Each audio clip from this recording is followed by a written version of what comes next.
کبھی شریعت نے روکا نہیں مال کمانے سے. ہاں ایک شرط پر، اگر یہ شرط تمہارے اندر پائی جاتی ہے تو پھر یہ مال تمہارے لیے جائز ہے.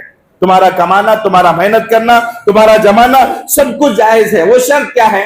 شریعت یہ کہتی ہے کہ مال میں جو حقوق اللہ اور اس کے رسول نے رکھے ہیں، ہم پر واجب اور ضروری قرار دیے ہیں، ان حقوق کو ادا کرو.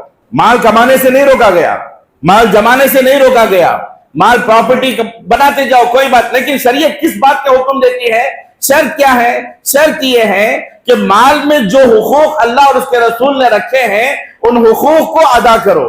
جو حقوق اس پر ہم پر واجب ہوتے ہیں، جو حقوق ضروری ہیں، اس کو ادا کرو گے تو پھر یہ تمہارا مال کمانا، جمانا، دولت کو بٹورنا، یہ سب کچھ جائز ہے. مال کے ہم پر حقوق کیا ہے؟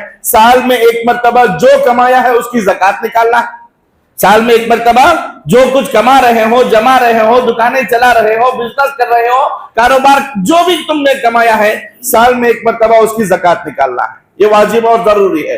اس کے علاوہ جو نفل صدقے ہیں، نفل خیرات ہیں، یہ بھی ادا کرنا ہے. اس کے علاوہ جو غریب رشتہ دار ہیں ان کی مدد کرو. اس کے علاوہ جو تمہارے پاس، جو تمہارے در پر، تمہارے گھر پر جب بھی کوئی مانگنے والا آتا ہے، سائل آئے، مانگنے والا ہے، اپنے ہاتھ کو کھلا رکھو. اپنے ہاتھ کو کھلا رکھو. تو آپ کے مال میں جو حقوق اللہ اور اس کے رسول نے رکھے ہیں، جو حقوق اللہ اور اس کے رسول نے واجب ضروری قرار دیے ہیں، ان حقوق کو اگر آپ ادا کر رہے ہو تو پھر آپ کا مال کمانا جائز ہے، آپ کا مال جمانا جائز ہے. آپ کو کوئی شریعت کا کوئی نقطہ نظر سے آپ کو مال کمانے سے نہیں روکتی.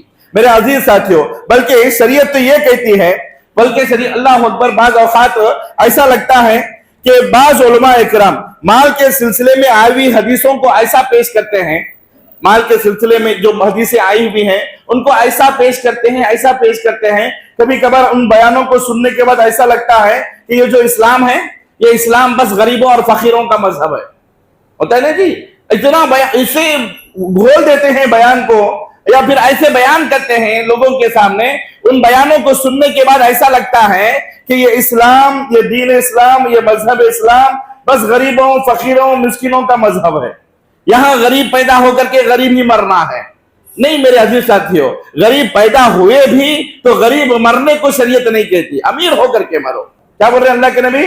تم خود سکون سے جیو، اتنا کماؤ کہ تمہاری زندگی چین سے بسر ہو، اور اس کے بعد اتنا کماؤ کہ تمہارے جانے کے بعد بھی تمہارے بچے مالدار رہیں، تمہارے بچے مالدار رہیں.